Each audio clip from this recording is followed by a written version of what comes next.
Oke,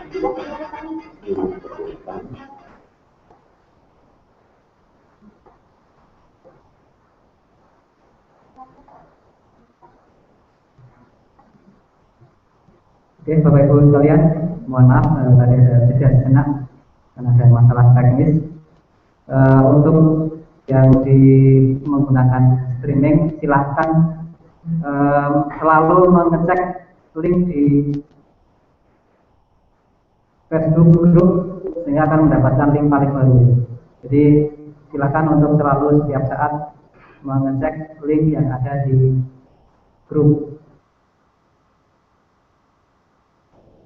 Yang dari yang di sana, halo Bapak Ibu yang ada di MKMP. Oke, kita akan melanjutkan untuk sesi kita ya. Tadi sudah masuk di bagian ini praktek dari beberapa poin-poin yang nanti yang sudah kita tadi ya. Sudah kita lihat di sini ya, bagaimana misalnya dia berposisi sebagai sharing file dan seterusnya. Jadi ini yang pertama, yang tadi yang ikut video streaming di Hangout yang yang sempat terputus, barangkali akan saya ulang lagi dari bagaimana pemanfaatan cloud storage ini kalau dalam konteks pembelajaran dan pengajaran. Jadi yang pertama adalah sebagai penyimpan file atau membackup file-file penting. Sehingga kita bisa punya cadangan kalau kita punya flash disk atau komputer misalnya hilang, kita masih punya filenya tersimpan aman di cloud storage. Kemudian yang kedua, sebagai tempat penampung atau pooling data online. Kalau kita misalnya mau mendownload file dari internet, mungkin filenya sangat besar gitu ya. Kemudian filenya kalau kita mau download langsung di komputer kita berada pada situasi yang tidak memungkinkan, itu bisa kita gunakan ini untuk sarana ya. Jadi ini downloadnya tidak ke komputer di PC kita atau laptop kita, tapi downloadnya ke cloud. Misalnya saya nemu video bagus di YouTube, tinggal saya download video itu ke Dropbox misalkan ya. Jadi tinggal kita klik aja, tunggu sebentar berapa menit, file yang sangat besar tadi itu sudah berpindah dari YouTube ke Dropbox. Ini ada contohnya, ini web yang bisa kita gunakan untuk download secara cloud ya. Untuk cloud download bisa menggunakan ini URL droplet.com atau misalnya server web ID ini. Jadi tinggal kita masukkan aja file yang mau kita download, kemudian diklik, otomatis filenya nanti akan tersimpan di Dropbox misalkan ya, tanpa harus mendownload kita ke komputer kita. Jadi langsung ke cloud storage.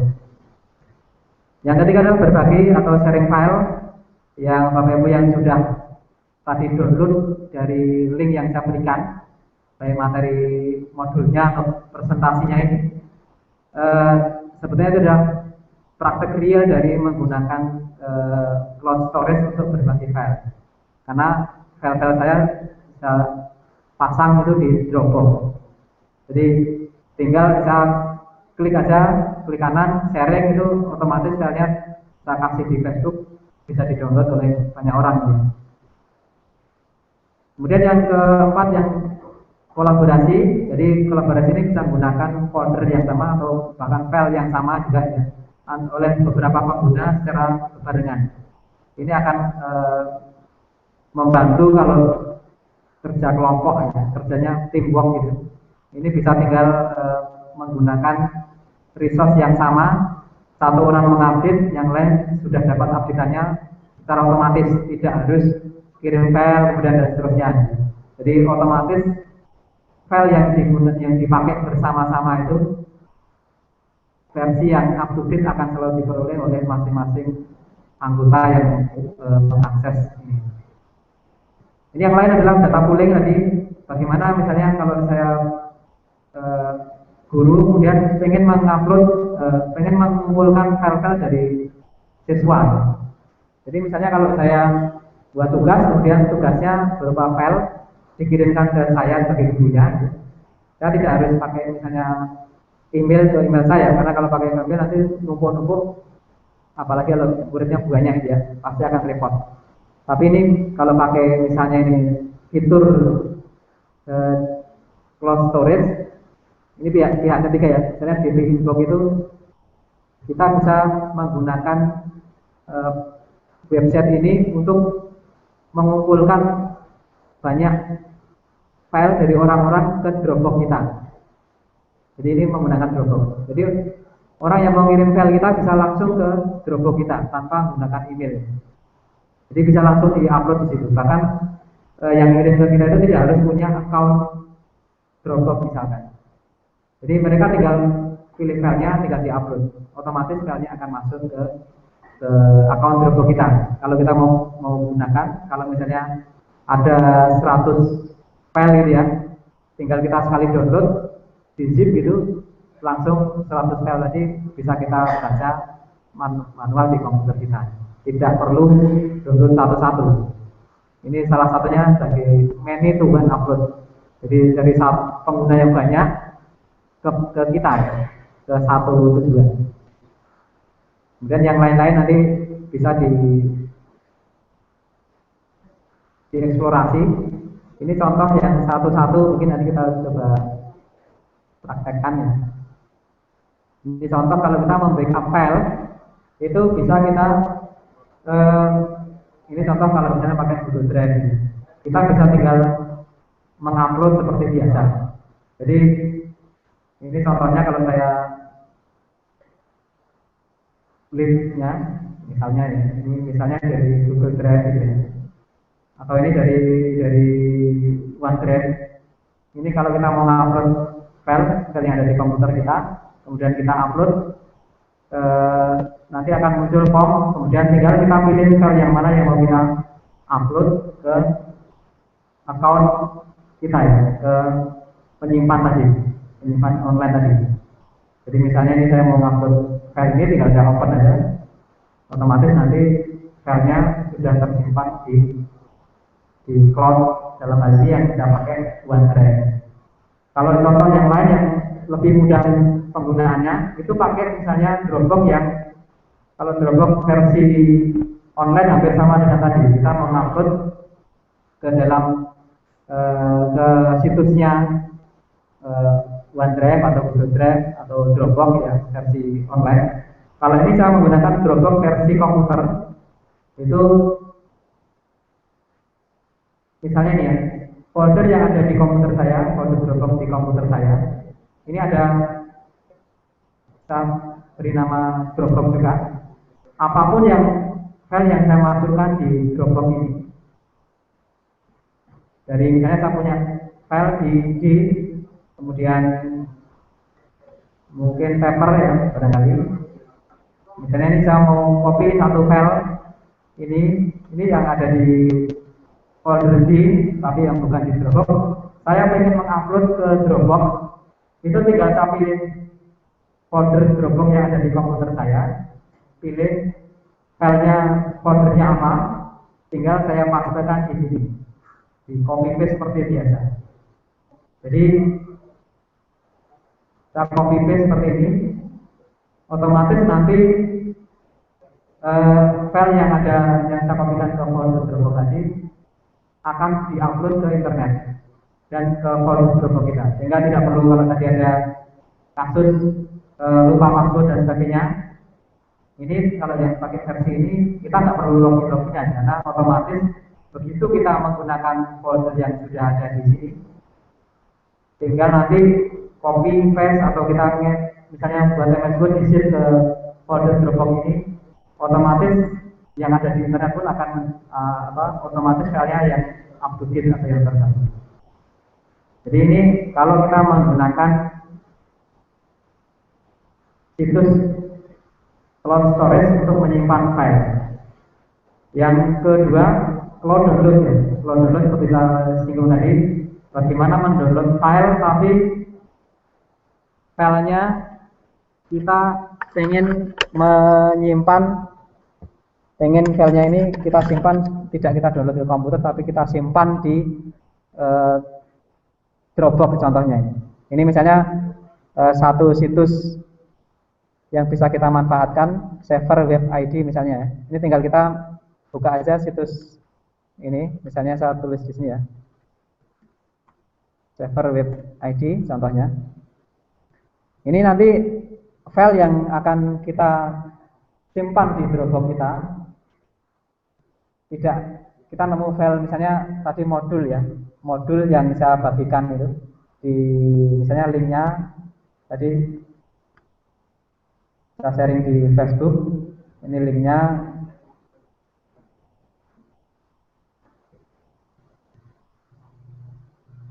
ini saya cari dulu ya, linknya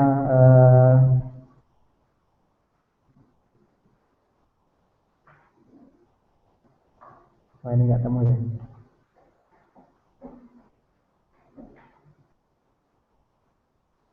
Jadi misalnya link ya, ini contohnya link yang saya bagi di Dropbox ini. Bapak Ibu tidak harus mendownload file ini ke komputer supaya kemudian nanti diupload ke Dropbox. Saya tinggal copy aja linknya. Tapi kalau yang Dropbox itu yang bawah yang dl.dropbox user content yang dipilih ya. Nanti kalau mau mendownload secara cloud itu bisa disalin alamatnya ini, kemudian masuk ke cloud downloader ini, dipaste di sini file yang mau kita download. Kalau mau ganti namanya bisa di save file as, kalau enggak ya enggak usah diganti, enggak apa-apa. Tinggal di save, kita masukkan ke file Dropbox.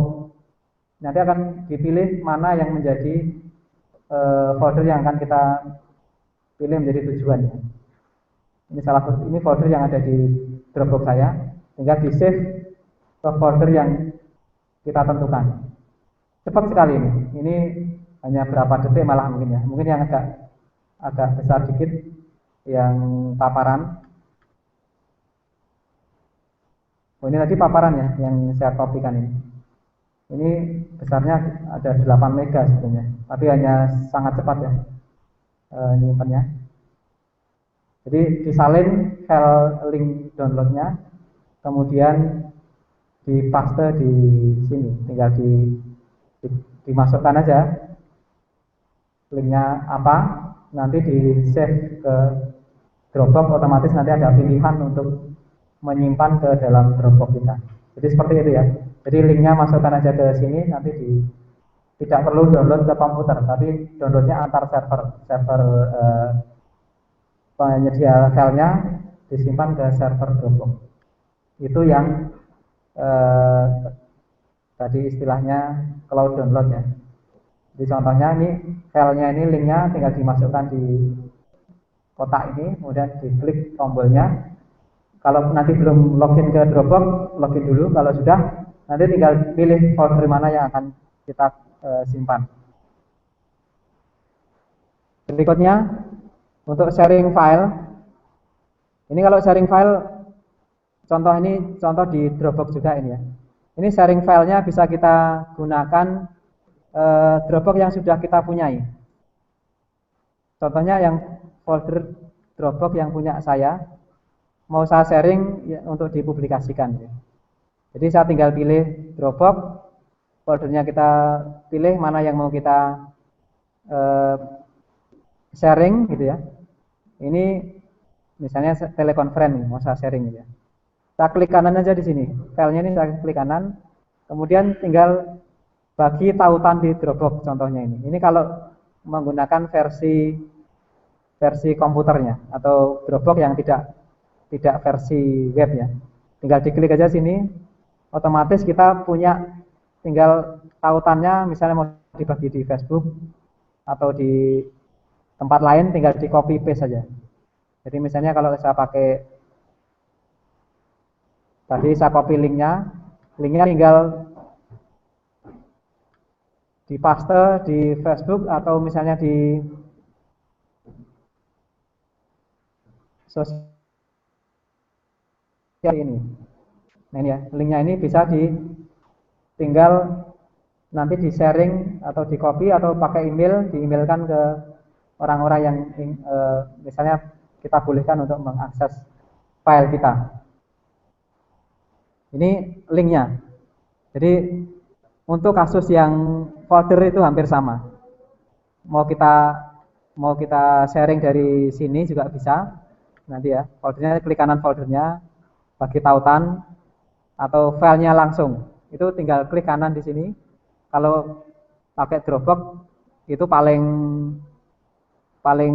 praktis itu kita menginstal versi Dropbox versi komputer ya. Sehingga kita bekerja seperti biasa. Tidak perlu ngupload, download dan sebagainya. Kita hanya bekerja seperti biasa dan file-filenya ini otomatis seperti punya saya ini ya. Ada sekian folder, sekian file. Ini ada cadangannya di internet. Suatu saat saya pengen membagi komputer, pengen bagi filenya ini ke orang lain, tinggal saya klik kanan aja, di sharing aja, pilih mana yang mau dibagi. Ini misalnya kalau teman-teman di MTI bareng-bareng itu ada foldernya sini, contohnya gitu ya. Jadi folder ini diakses beberapa teman yang bekerja bareng-bareng untuk berbagi file. Sehingga nanti kalau kita mengetik atau mengupdate sesuatu, kemudian tinggal kita SMS saja teman-teman, filenya sudah saya update, silahkan dibuka di Dropbox gitu. Contohnya seperti itu. Jadi sangat praktis, tidak harus ngirim file, tidak harus ngupdate dan seterusnya. Itu yang kalau kita untuk sharing file. Kemudian kolaborasi, ini contoh yang kolaborasi ya. Ini contohnya kalau yang ini di Google Drive. Google Drive ini bisa kita langsung, misalnya ini spreadsheet ya, seperti Excel itu. Ini bisa kalau misalnya ada 5 orang yang mengakses bareng-bareng, yang dibolehkan untuk mengedit file ini. Ini kalau di Google Drive, ini beberapa orang bisa mengedit bebarengan. Ini contohnya kalau ini kelompok murid-murid satu kelompok diminta untuk mengeksplorasi diameter dan keliling lingkaran. Nanti digunakan untuk mencari rasio nilai pi gitu ya. Jadi siswa itu diminta benda apa yang diukur ini. Misalnya kaleng roti atau jam atau apa ya. Nanti siswa ini bisa nulis sendiri di sini. Si Adi nulis di sini. Barni, Cican, mereka nulis di sini sendiri-sendiri. Sehingga ketika satu kelompok ini tidak harus bertukar-tukar filenya, tapi filenya bisa diakses bareng-bareng oleh satu tim atau satu grupnya. Jadi ini untuk kolaborasi. Kalau yang bentuk yang di Dropbox misalnya ya kolaborasi bisa pakai yang folder tadi ya. Jadi foldernya misalnya kalau yang Google Drive ini bisa diedit secara online. Kalau kayak Dropbox itu tidak bisa. Jadi Excel-nya harus dibuka dulu pakai komputer ya, pakai Excel biasa, nanti di-save hasil simpanan yang terbaru tadi baru bisa untuk dilihat teman yang lain. Kalau yang kayak Google Drive ini real time. Jadi detik ini mengganti, langsung yang di spreadsheet-nya ini otomatis ikut terupdate ya. Kalau yang kayak Dropbox itu kalau dia disimpan baru terupdate. Kemudian yang berikutnya ini ya, contoh yang mengirim file dari banyak orang ke satu orang.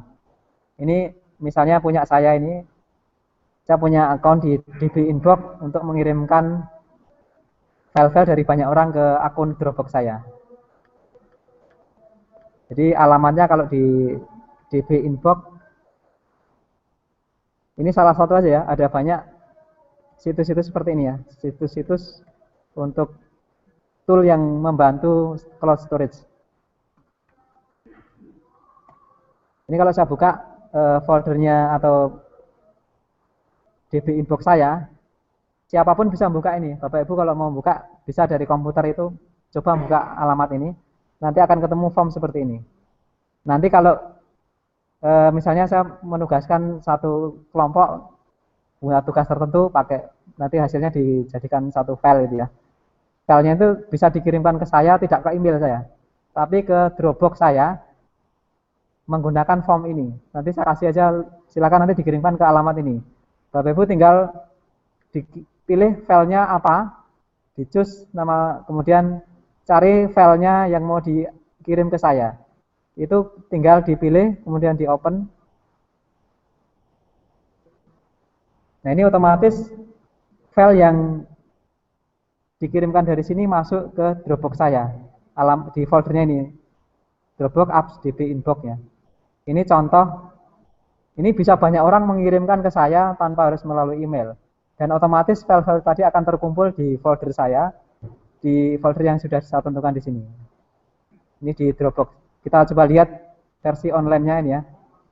Ini kalau lihat di sini, Dropbox apps db inbox. Saya buka Dropbox saya yang online ya, Dropbox apps, kemudian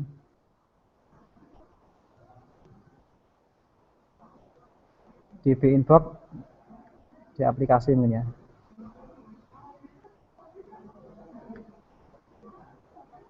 Ini db inbox. Tadi file yang saya kirimkan tadi otomatis masuk ke dalam folder saya. Itu bisa dikirimkan oleh siapapun yang bahkan tidak punya account Dropbox sekalipun. Jadi file-file yang dikirimkan dari sini otomatis akan masuk di folder yang sudah saya siapkan ya. Jadi ini sangat praktis kalau kita mengirimkan file dari one to many, many to one, dari banyak orang ke satu orang. Jadi guru misalnya ke siswa, siswanya dikirim ke kita ini. Jadi tugas misalnya itu bisa dikirimkan. Ini contohnya. Jadi ini untuk kalau sharing tadi itu one to many, kalau ini data pool ini many to one. Jadi orang banyak ke kita, gitu ya. Ini bisa menggunakan salah satunya pakai db inbox ya. Jadi perlu diingat, db inbox ini bukan cloud storage, tapi dia pihak ketiga yang menyediakan fasilitas untuk membuat cloud storage itu menjadi lebih bermanfaat. Jadi ini beberapa contoh kecil, mungkin dari 5 hal mungkin yang bisa kita gunakan. Ini contoh misalnya ini ya. Ini ada kiriman baru ini Pak Seto Purbalingga. Ini ternyata mungkin ini langsung dipraktekkan ini dia. Pak Seto, ini ada beberapa file yang masuk ke Dropbox saya. Ini saya bisa cek dari online tadi atau dari folder saya yang ada di komputer ini. Jadi saya tinggal buka folder saya di sini. Ini ada db inbox ya. Ini ada beberapa kiriman yang barusan dikirim ke saya. Ini ada tadi mungkin Pak Seto, ada beberapa ya. Ini Seto SMKN Purbalingga, ada laporan Bimtek dan seterusnya. Jadi ini tinggal saya berikan aja alamatnya apa, filenya nanti bisa dikirimkan. Saya langsung akan memperoleh file itu bahkan langsung di folder saya di komputer ini.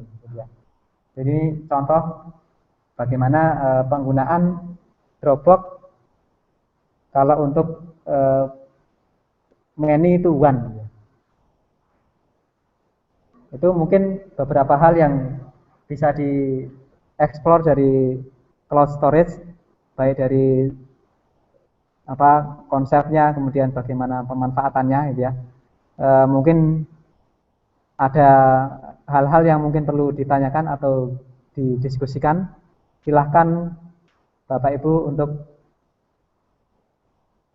dari MGMP terutama, kalau mau ada yang mau ditanyakan, monggo untuk ditanyakan atau diperjelas, atau mungkin ada hal yang bisa di sharing ya. Halo Pak Isam ya.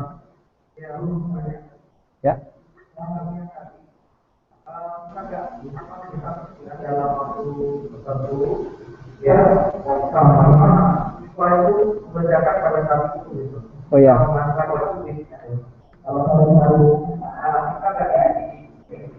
Oh yang oh ya ya. Iya Pak, betul. Bisa Pak. Itu nanti tinggal Bapak masuk ke DB Inbox itu register gitu ya.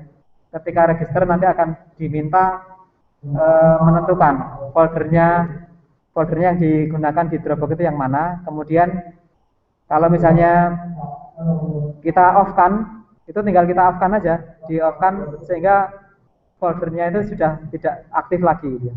Jadi hanya bisa di-set untuk waktu tertentu saja. Bahkan di DB Inbox itu bisa di-set dikasih pin ini ya. Jadi kalau yang punya saya kan nggak ada pinnya, siapapun bisa upload ke situ, masih nggak perlu pin. Tapi kita bisa agak kita buat lebih aman, itu dikasih pin. Kalau kita mau ada orang yang mau ngupload, kalau nggak tahu pinnya nggak bisa. Itu bisa disetting di DB Inbox itu, sehingga tidak semua orang bisa ngupload. Jadi hanya orang yang tahu pinnya bisa kita misalnya satu kelas gitu ya. Siswa kita kasih tahu nanti upload ke sini pinnya ini gitu. Nanti kalau ada orang lain yang mau ngupload ke situ ya nggak bisa kalau nggak tahu pinnya. Tapi pin bukan password ya Pak ya. Beda dengan password. Jadi pinnya itu hanya kita buat hanya untuk orang yang mau ngupload. Gitu Pak. Ya.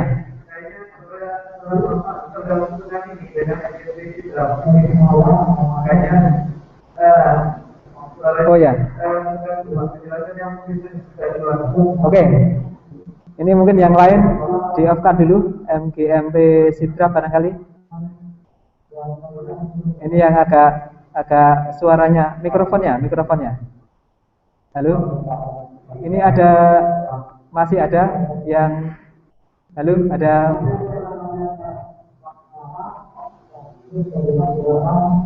mohon di off-kan dulu. Ini mikrofon yang di tempat selain di Batam, sehingga tidak ada feedback.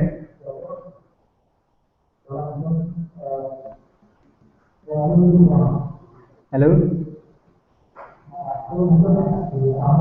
masih ada feedback ya.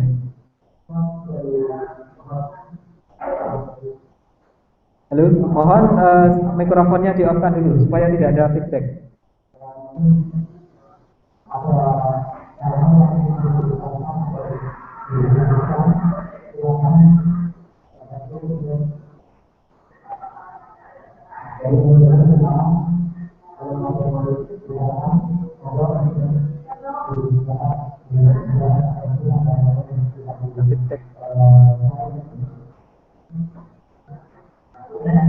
Halo.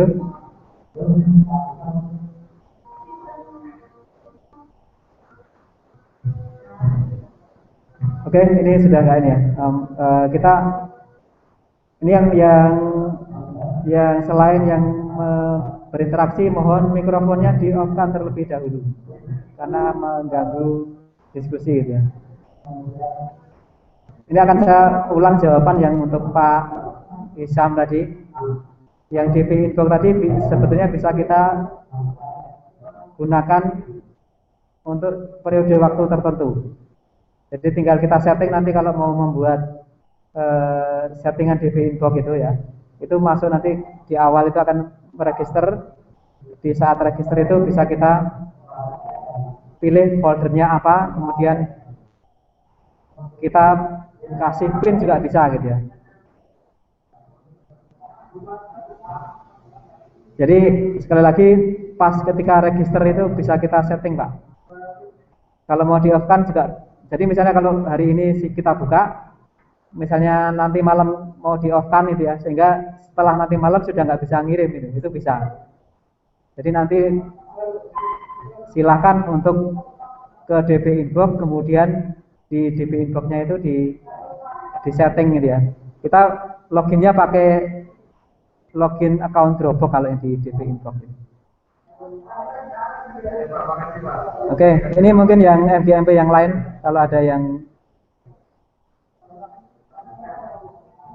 dari MGMP yang lain kalau ada pertanyaan.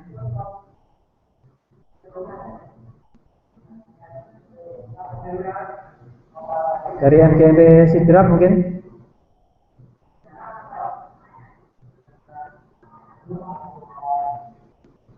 Halo, dari Sidrap atau dari MGMP Pasuruan, KKG Pasuruan barangkali.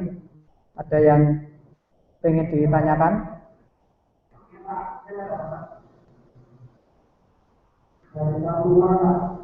Ya Pak, silakan Pak, Pak Suruhan.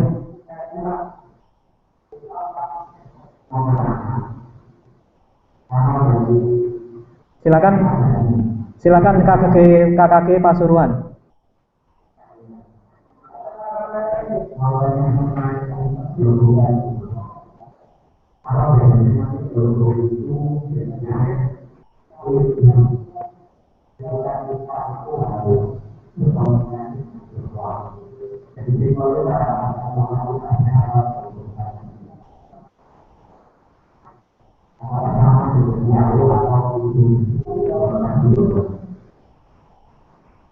Mohon maaf ini suaranya tidak begitu jelas, tapi sekilas tadi tentang misalnya ada error-error itu ya.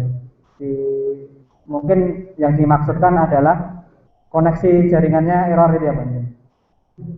Ketika mengakses.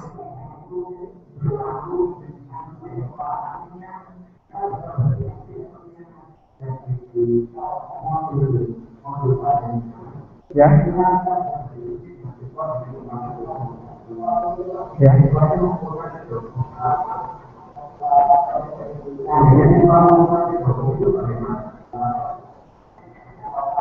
Mungkin teman-teman di sini ada yang lebih jelas mendengarkan ya. Kayak jelas ya. Tapi intinya tadi kalau nggak salah, misalnya modul saya itu ya, ini saya gunakan di saya publish di Dropbox gitu. Itu secara teknis itu sebenarnya tinggal kita kalau pengen membuat seperti itu ya, membuat kita punya modul yang pengen disebarkan gitu. Contohnya itu tadi mungkin. Ini sebenarnya tinggal kita mendaftar di Dropbox-nya, kemudian kita punya account, kemudian apa file yang mau kita upload itu tinggal kita pilih ke situ gitu. Atau mau kita sharing ke siswa dan sebagainya itu tinggal ada di Dropbox-nya. Jadi kira-kira itu ya. Mohon maaf ini suaranya sangat tidak begitu jelas sehingga saya juga menangkap pertanyaannya agak kurang jelas. Jadi barangkali mungkin ada yang kurang tepat kalau jawabannya ya. Tapi sekali lagi suaranya putus-putus sehingga saya nggak bisa menangkap maksud pertanyaannya dengan jelas. Tapi intinya adalah kalau kita menggunakan Dropbox itu atau cloud storage itu dia adalah penyimpanan online ya. Artinya penyimpanan online itu bisa kita gunakan untuk kita sendiri ataupun kita bagi dengan orang lain ya. Misalnya kalau kita punya modul bisa dibagi ke siswa misalnya dia. Itu akunnya bisa kita pilih mana yang mau dibagi, mana yang hanya untuk kita sendiri gitu ya. Bisa kita gunakan yang istilahnya keperluan pribadi atau dipublikkan. Itu mungkin mohon maaf bila kalau jawabannya kurang begitu tepat karena suaranya sangat tidak begitu jelas di sini. Mungkin atau yang lain kalau ada pertanyaan dari MGMP yang lain, Sidrap mungkin. Sidrap, halo.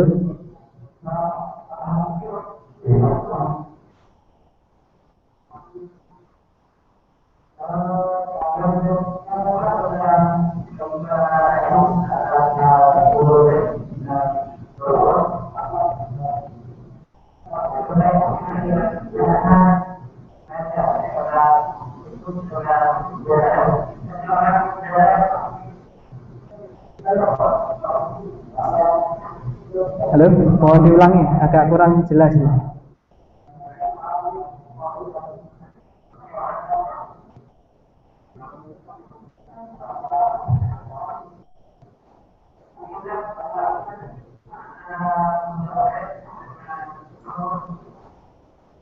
Antara Dropbox dengan perbedaan antara Dropbox dengan downloader. Google Drive, oh ya, maaf.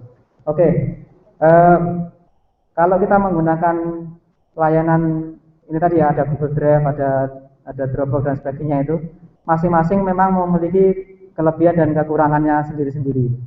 Contohnya kalau di Google Drive itu kapasitasnya lebih besar ya. Jadi misalnya kalau Google Drive yang gratisan itu bisa sampai 15-an giga. Kalau Dropbox hanya bisa yang gratis sampai 2 giga saja. Tapi di sisi lain kelebihannya Dropbox itu dia bisa diinstal di komputer sehingga bisa digunakan manual ya. Manual artinya tidak perlu pakai web, tidak perlu ngupload dan seterusnya. Versi Androidnya juga ada, versi mobilenya ada. Sehingga kalau pengalaman saya, Dropbox itu sangat fleksibel, sangat gampang. Misalnya saya ngetik di komputer, kemudian saya simpan di folder Dropbox, itu otomatis sudah tersimpan juga di versi online-nya, sehingga tidak perlu saya manual untuk mengupload. Itu salah satu keunggulannya kalau di Dropbox. Yang lain pasti juga ada keunggulan masing-masing ya. Google Drive itu kelebihan lainnya adalah bisa diedit online. Jadi kita nggak perlu mendownload filenya, bisa kita edit langsung di Google Drive. Jadi nggak harus di-download. Itu mungkin kelebihan dari Google Drive salah satunya itu ya. Nanti lebih detailnya mungkin kita coba untuk eksplorasi satu-satu lah, sehingga kita ketahuan mana yang sesuai dengan kebutuhan kita. Dan satu lagi, kalau di Dropbox itu banyak aplikasinya, seperti DB Inbox misalnya, itu banyak aplikasi seperti itu, sehingga akan lebih mempermudah penggunaan kita nantinya. Itu Pak, mungkin Pak Mansur ya di draft. Ada lagi mungkin yang perlu ditanyakan? Mungkin ada teman-teman yang memantau di chatting, ada pertanyaan yang silakan, mohon teman-teman yang ada di chatroom, karena tempat saya nggak connect ya. Barangkali yang di chatroom ada pertanyaan yang ditanyakan yang bisa kita diskusikan. Mohon maaf yang beberapa pertanyaan tadi agak kurang jelas audionya ya, sehingga mungkin agak sedikit kurang nyambung gitu. Mungkin yang lain ada yang tanya lagi dari titik yang lain? Di MGMP lain mungkin ada yang tanya?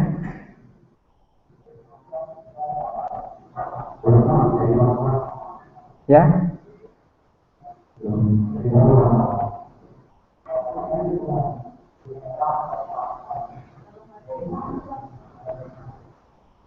Oke, ini sudah jam 15.30 ya.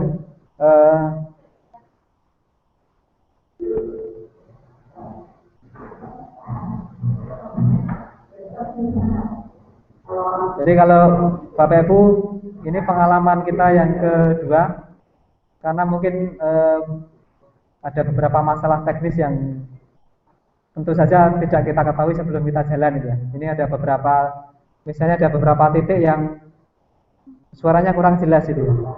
Jadi misalnya di Pasuruan tadi koneksinya mungkin kurang bagus ya. Dari sini kami tidak bisa mendengar suara dengan cukup jelas. Mungkin dari tadi juga di Sidrap. Kalau yang Batam cukup clear, sehingga bisa pertanyaan maupun interaksinya bisa cukup jelas. Bagi titik yang lain, mohon maaf, ini pertanyaan audionya agak cukup mengganggu, sehingga poin-poinnya mungkin ada banyak yang kurang bisa ditangkap. Dan mungkin juga ada beberapa titik yang lain ada feedback itu yang agak cukup mengganggu ya. Oke, mungkin dari chatroom ada yang ya. Di chatroom barangkali ada yang ditanyakan, silakan. Ini ada pertanyaan dari Pak Supriyadi.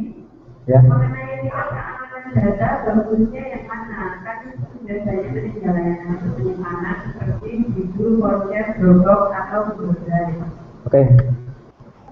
Oke. Untuk keamanan ya. Kalau untuk keamanan relatif sebetulnya itu hampir sama satu dengan yang lain. Kalau mau meningkatkan keamanan, kalau kita menggunakan Dropbox itu biasanya itu di enkripsi di komputer lokalnya. Contohnya yang enkripsi yang mendukung di cloud storage itu misalnya namanya Cloudfogger ya. Cloud Fogger ya. Cloudfogger. Itu bisa mengenkripsi file sebelum kita pasang di cloud storage. Sehingga kalau misalnya sudah kita enkripsi gitu, ada orang yang membuka file kita, passwordnya dibongkar, kemudian dia mendownload filenya, itu dia tidak bisa langsung membuka isinya karena harus dienkripsi dulu. Dan dia kalau nggak tahu kunci enkripsinya ya nggak bisa dibaca gitu. Jadi ini keamanannya bisa berlapis gitu. Kalaupun dia tahu password kita, dia belum tentu bisa membaca isinya karena isinya sudah dienkrip. Jadi istilahnya diacak datanya sehingga tidak terbaca ya. Jadi yang bisa membaca hanya kita karena kalau filenya dibuka tanpa kuncinya dibuka, dia nggak akan terbaca. Itu salah satunya aplikasinya pakai Cloudfogger namanya. Jadi dienkripsi di komputer lokal sebelum diupload di internet. Itu mungkin ya dari salah satu pertanyaan di chatroom. Ada lagi barangkali kalau ada yang menarik dari chatroom. Sudah ya? Sudah ya, kira-kira itu sudah jam 15.30.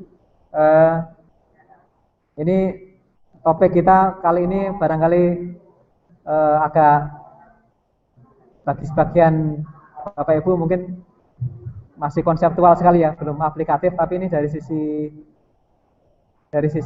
teknisnya kita juga sudah bahas beberapa contoh prakteknya. Tapi kalau Bapak Ibu mau praktek itu sebetulnya silahkan langsung untuk membuka cloud storage yang sudah ada ini ya. Kemudian kita gunakan bagaimana untuk memanfaatkan ini dalam pembelajaran, itu silahkan nanti dicoba Mas sendiri ya.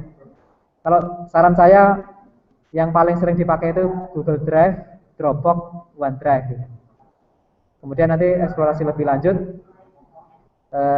bisa didiskusikan di forum kita ini ya. Itu mungkin yang dapat kita pelajari di hari ini.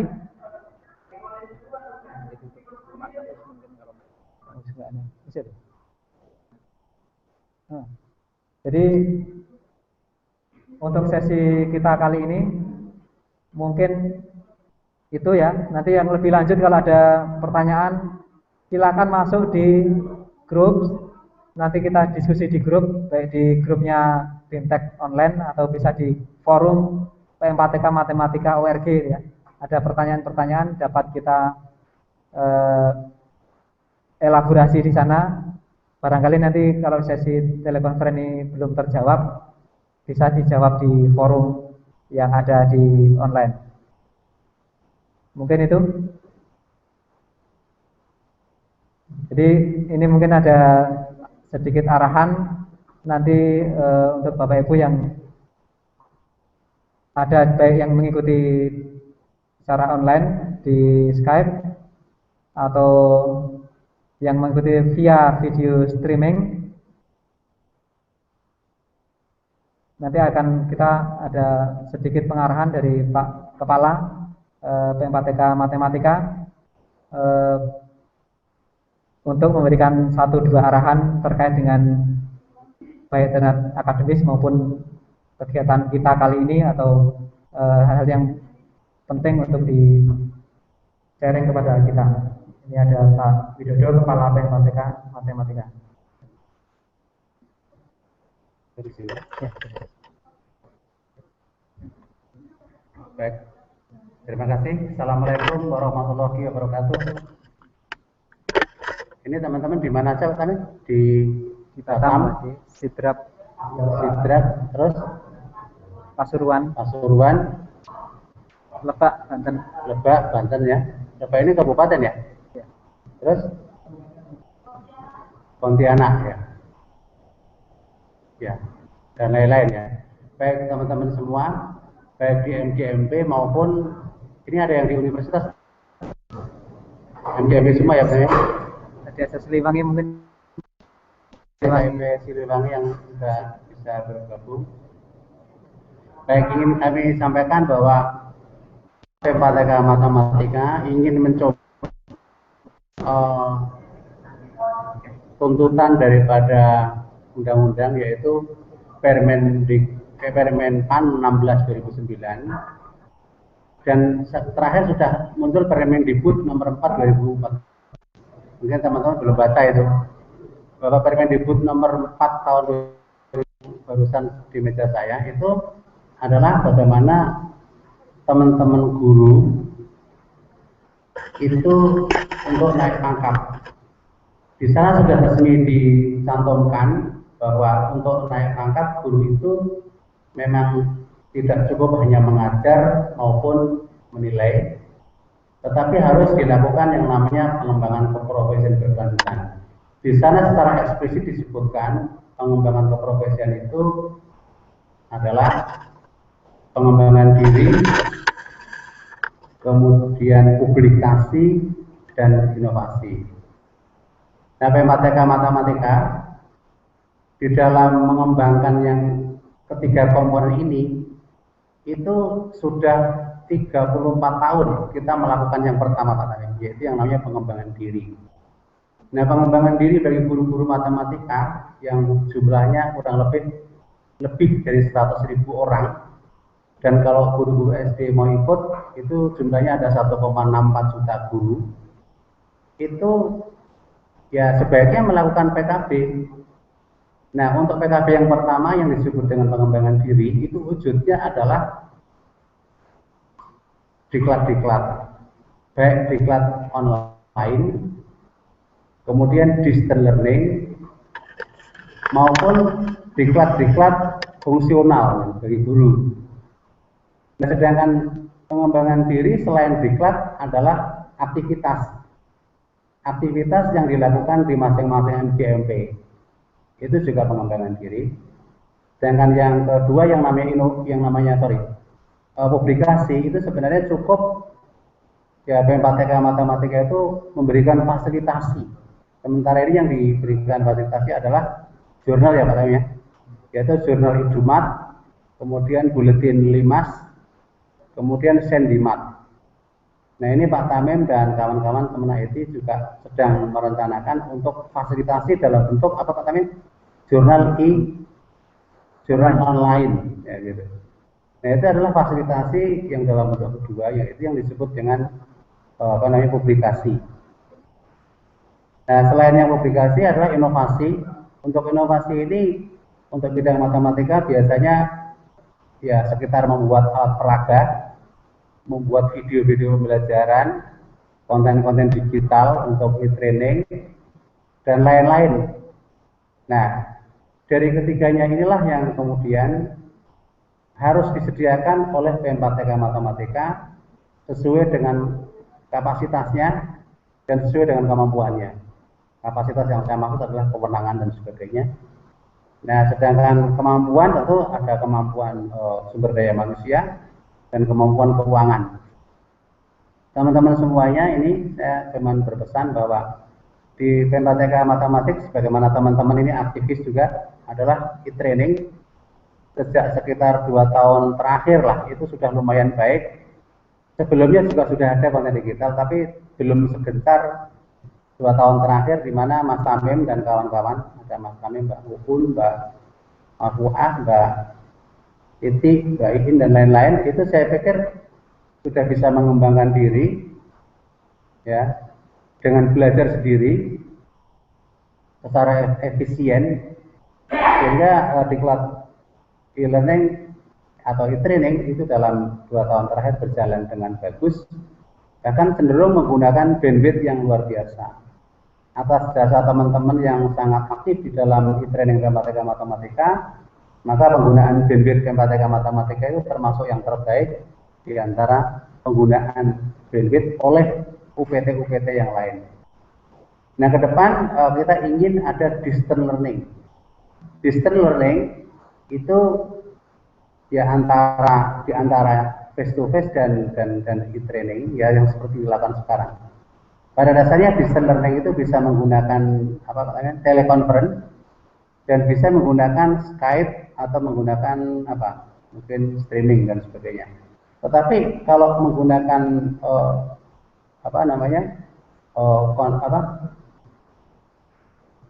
Skype dalam bentuk seperti ini itu akan lebih murah dibandingkan dengan dalam bentuk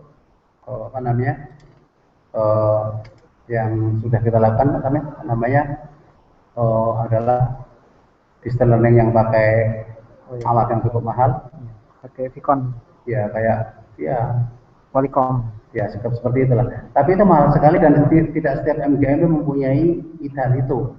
Bahkan di kota-kota provinsi pun yang punya itu jumlahnya hanya tertentu. Nah, dan demikian maka ke depan Pematika Matematika ingin mengoptimalkan bentuk-bentuk distance learning seperti Skype. Nah, Skype ini untuk Pematika Matematika utamanya adalah akan dipakai untuk memberikan mungkin BIMTEK. Kalau perlu nanti kita susun program yang seperti ini diprogramkan, ada kepanitiaannya, ada urusan penilaian hukumnya, kemudian sertifikatnya dan lain-lain. Tapi sebelum masuk ke Skype yang secara detail itu kita mungkin tahun ini akan bisa memprogramkan meskipun belum sempurna. Mengingat kalau bentuknya itu mau disempurnakan dalam bentuk BIMTEK atau dalam bentuk mungkin diklat-diklat pendek, itu harus ada harus ada pertama adalah materinya, kedua cara mengajarnya, ketiga harus ada juga bagaimana pretestnya, bagaimana postesnya, gitu Pak Tamin. Bagaimana kalau ada aktiviti itu nanti menelitinya seperti apa. Mengingat ini belum pernah dilakukan, maka sampai saat ini kami masih mendiskusikan. Sekiranya dari teman-teman MGMP ada yang beri masukan, kira-kira kalau ini mau dijadikan sebuah training formal, teman-teman nggak usah kesini tapi bisa dapat sertifikat gitu Pak Tamin. Itu lalu standar apa yang harus dipenuhi gitu. Tentu ini berkembang banyak ide-ide sebetulnya. Kalau yang paling sederhana tentu bisa aja pada saat pretest kita berikan secara tayangan ya, kemudian dijawab, dikirim lewat email juga bisa sebetulnya dalam waktu yang 2 jam atau 3 jam. Tapi itu semua kan terlalu sederhana, sehingga perlu diciptakan sebuah program lengkap dengan modulnya atau bahan ajarnya, lengkap dengan cara mengajarnya, ya interaksinya nanti seperti apa, pretestnya, postesnya, tugasnya, sehingga nanti bisa dihargai. Gitu. Ini berbeda dengan percobaan yang dilakukan Pak Tamin sekarang. Yang dilakukan Pak Tamin beberapa hari terakhir ini baru sekedar untuk omong-omong ya, belum bisa dipakai untuk menjadi sebuah training gitu. Tapi ini akan bisa dilakukan apabila kita berlatih terus-menerus. Nah, saya minta teman-teman yang saat ini mendengarkan, baik kawan-kawan yang dari Batam ya, Mas siapa ya? Mas Kisam ya, kemarin di hari sebulan yang lalu saya sudah ngomong dengan dia kan. Itu saya kira teman-teman di MGMP maupun dimanapun Bapak berada, tolong diberi masukan kepada kami, karena kami ingin model-model distance learning seperti ini itu menjadi resmi.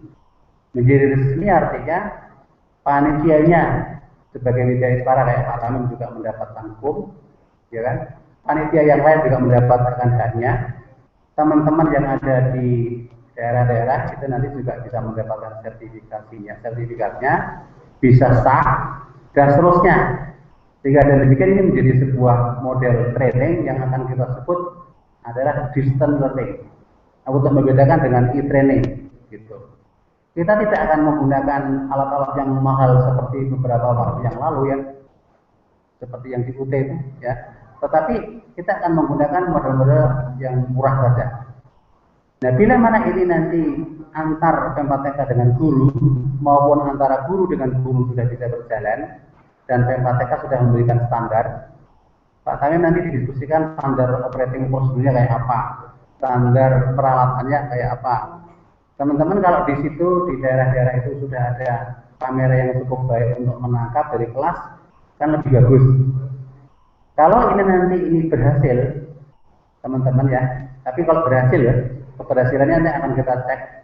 Kalau ini berhasil, saya ingin tanggal 28 November nanti, ketika ada Sendimat, kita akan ada Sendimat, Seminar Nasional Pendidikan Matematika, tanggal 27 dan 28 November 2014, itu bisa dilakukan seperti ini, Mas. Bisa dilakukan seperti ini. Pada sesi tanggal 28 hari Jumat, 28 November pagi, jam 8 sampai jam setengah 12. Nah harapannya, ya ini nggak tahu ini di bagian timur sudah jam berapa, sudah sholat Jumatan mungkin ya. Tapi yang bisa kita lakukan memang hanya hari kedua, Mas Tamim. Karena hari pertama peserta Sendimat akan kita bawa ke joint conference dengan Asian Tendency Conference on Mathematics, dalam bahasa Inggris hanya setengah hari di UNJ. Setelah itu tanggal 27 sorenya itu sudah sesi paralel. Dan paginya tanggal 28 ini yang akan kita lakukan. Makanya ini saya katakan sama Mas Tamim adalah bagian dari pelatihan-pelatihan yang bisa jadi endingnya itu dua, endingnya untuk Sendimat dan bisa juga untuk menjadi pembelajaran untuk distance learning. Kita akan kenalkan distance learning dengan menggunakan cara ini. Akan tetapi apabila pembelajaran yang kita lakukan ya itu nanti belum mencapai standar yang pantas untuk menjadi diklat, ya kita akan tunda dulu kapan. Nah, bila mana tahun ini pelatihan misalkan sampai bulan Agustus ya sudah semakin baik, bisa saja Mas tahun ini bisa kita lakukan beberapa kelas untuk melakukan ini. Nah, mengenai quality assurance atau apa? Pada assurance apa? Penjaminan mutu. Penjaminan mutunya itu apa? Penjaminan mutunya untuk distance learning harus secara akademis juga harus bagus. Meskipun akademiknya itu juga baru empirik. Contoh, bagaimana mengecek absennya, Mas Tamim? Bagaimana ngecek aktiviti dari peserta-peserta itu akan diberi reward apa kalau aktif ya? Akan diberi reward apa kalau memberikan semacam ide-ide? Itu semua menjadi quality assurance termasuk pretest post-test.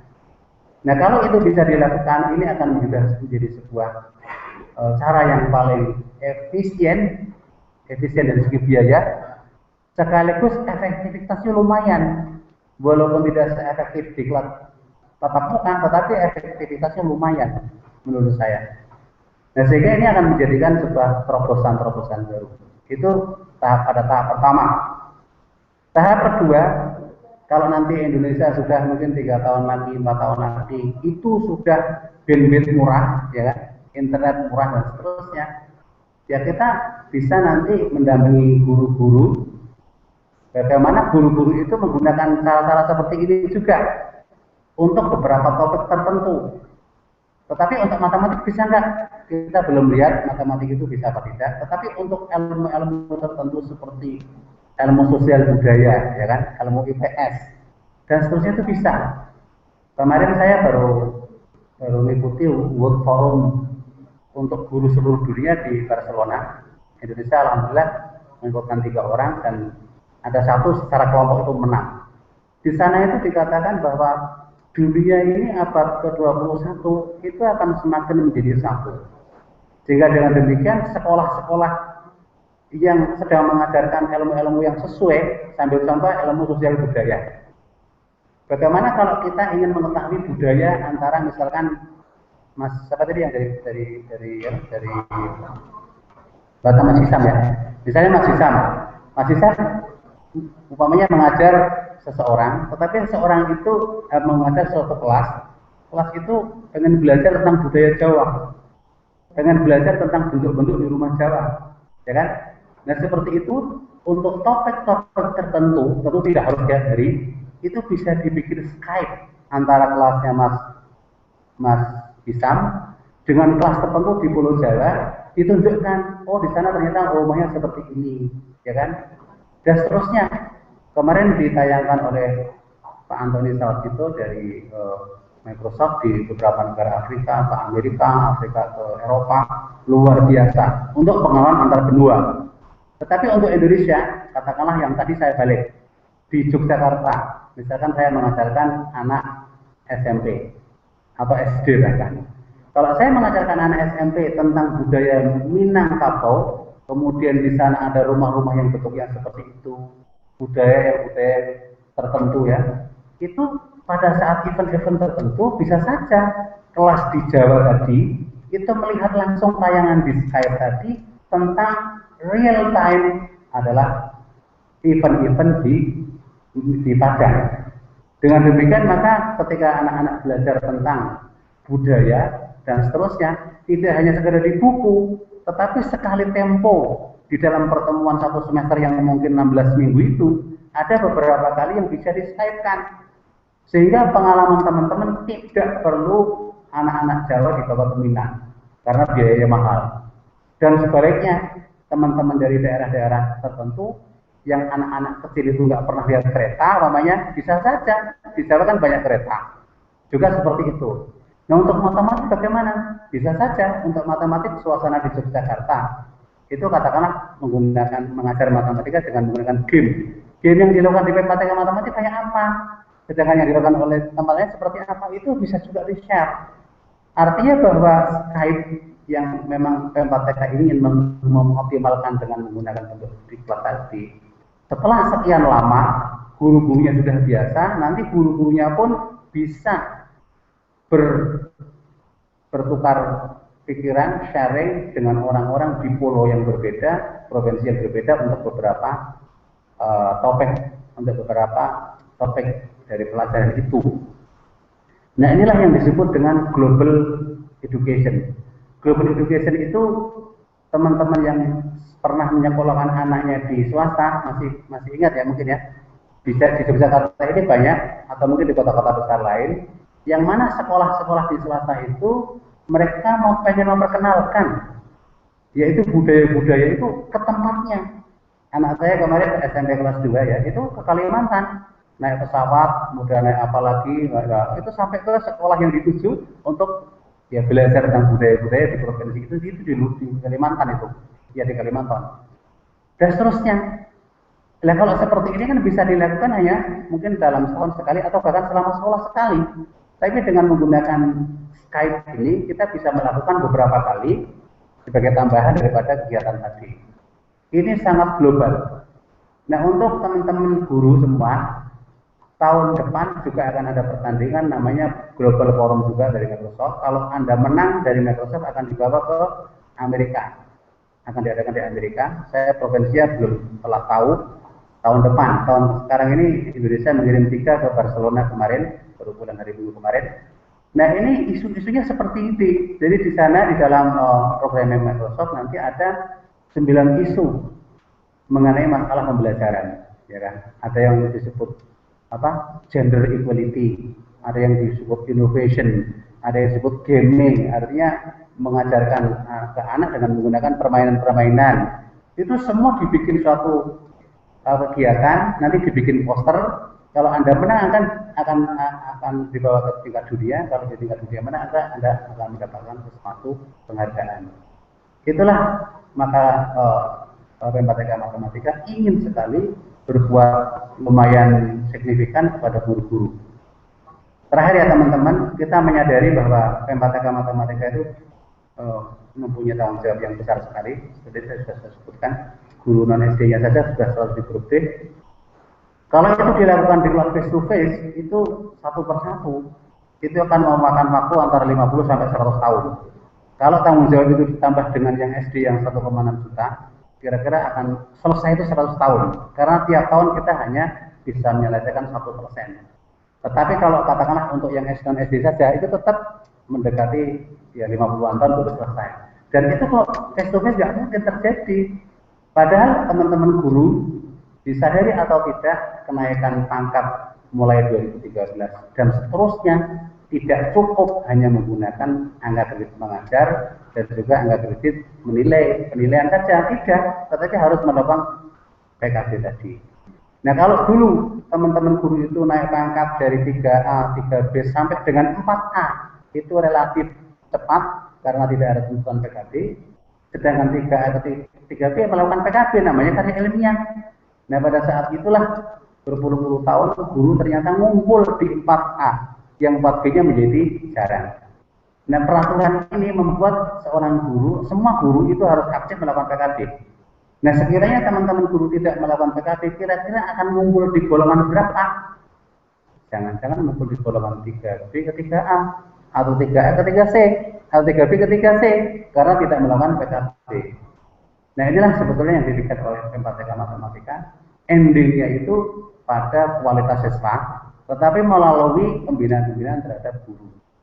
Nah, PMPTK Matematika ingin membuat teman-teman guru belajar, bukan ingin membuat teman-teman guru itu hanya mencetak sana mencetak sini, copy paste sana copy paste, tidak, tetapi membuat guru-guru belajar. Itulah yang namanya belajar, adalah membuat siswa atau pesertanya bisa belajar, memilih waktu dan seterusnya. Saya percaya teman-teman yang sudah dekat dengan kami melalui training, melalui Skype, itu Bapak-Bapak termasuk orang-orang yang fanatik terhadap hal-hal yang sifatnya ICT.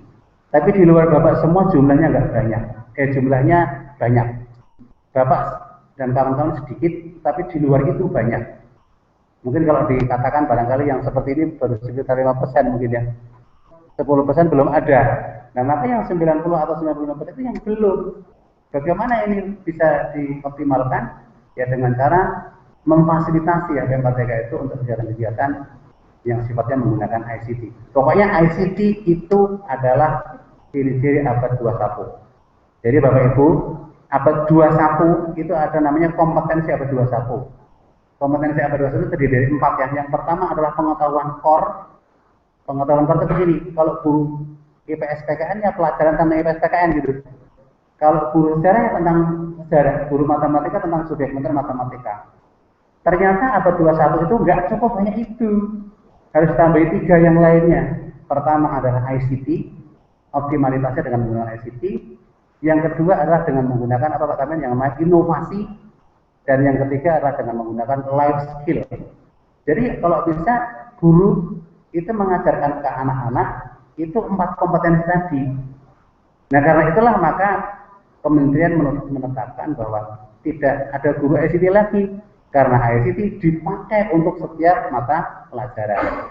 Implementasi dari ini semua adalah implementasi, sebagian implementasi dari apa? Dari kompetensi abad 21. Jadi sekali lagi teman-teman guru, ini yang akan difasilitasi oleh PMPTK Matematika dengan segala macam plus dan minusnya.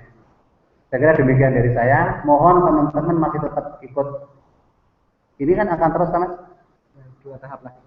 Saya kira ya 2 tahap minimal lah. Kalau sekiranya nanti kalau kita akan endingnya itu pada suatu saat itu akan kita jadikan suatu program, saya berharap 2 kali lagi itu istirahat dulu untuk kemudian dipelajari. Setelah dipelajari nanti harusnya ada lagi kapan Agustus? Setelah kurikulum ini. Ya, setelah kurikulum berarti Agustus. Agustus kita adakan lagi terus-menerus. Kalau nanti September atau Oktober ternyata itu sudah bisa menjadi sebuah konsep, bisa jadi PPK merubah anggarannya untuk dilakukan diklat secara ini apa namanya distance learning gitu. Saya kira itu kelihatannya cita-cita yang sangat dulu kelihatannya sangat apa ya, sangat ambisius, tapi kenyataannya ini dari pertama dulu saya ikut tampil ternyata kemajuannya lumayan bagus. Saya kira seperti itu. Nah, sebelum Bapak Ibu tutup, kalau Bapak Ibu ini mempelajari ini terus, ini peluang bagi yang belum sekolah S2 ini bisa peluang sekolah S2. S2 komputer bisa atau S2 pendidikan untuk menjadi sebuah tesis pun ini bisa. Karena ini memang penuh dengan PKB, penuh dengan PKB. Dari sisi ilmu komputer pun ternyata juga bisa punya peluang untuk membuat tesis atau disertasi bahkan ya. Bagaimana distance learning seperti ini itu bisa dioptimalkan. Hubungan antara kejelasan gambar dengan bandwidth, hubungan antara kejelasan gambar dengan jarak, dan seterusnya itu akhirnya menjadi sebuah standar nanti. Nah, standar untuk distance learning. Saya kira seperti itu ya teman-teman. Saya sudah sampai juga. Demikian dari saya. Kalau ada kekurangannya, mohon maaf yang sebesar-besarnya. Assalamualaikum warahmatullahi wabarakatuh. Saya berikan Bapak Tamin.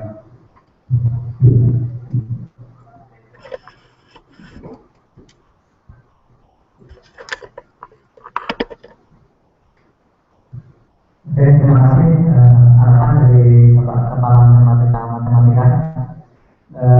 Untuk sesi kita akan akhiri untuk sesi hari ini. Mudah-mudahan apa yang kita lakukan ini pembelajaran yang sangat penting bagi kami juga ya. Nah, di sini masalah teknis dan sebagainya itu pertimbangannya sangat-sangat rumit sekali. Ada persoalan-persoalan yang mungkin menjadi pembelajaran bagi kita selanjutnya supaya kita lebih baik lagi. Saya mengucapkan terima kasih kepada rekan-rekan yang sudah hadir di sini, rekan-rekan yang ada di seluruh Indonesia. Ini kalau yang kemarin memberikan feedback itu dari Sabang sampai Maluku Tenggara ya, yang sudah masuk. Mudah-mudahan akan menjadi langkah kita selanjutnya akan menjadi lebih baik lagi. Waktu saya kembalikan Mbak Un untuk kemudian menutup. Oke. Karena seluruh tutup sekalian saya di sini mewakili dari teman-teman Matematika. Sekali lagi terima kasih atas atensi Bapak Ibu yang sudah dari sejak jam mungkin setengah 5. Kita lagi streaming ini masih ada 55 pemirsa yang masih sepihak. Mungkin yang juga beberapa mungkin secara teknis karena sudah lulus. Mungkin nanti akan kita evaluasi lebih lanjut lagi. Saya cukupkan sekian. Mudah-mudahan apa yang kita lakukan dalam video dari Allah Subhanahu wa Ta'ala akan menjadi langkah yang lebih baik lagi di waktu yang akan datang. Untuk diskusi yang lebih lanjut, misalnya pertanyaan-pertanyaan yang belum terjawab, silakan nanti masuk di forum yang kita miliki dan nanti jawab kami akan memantau di sana. Dari saya, wabillahi taufiq wal hidayah. Wassalamualaikum warahmatullahi wabarakatuh.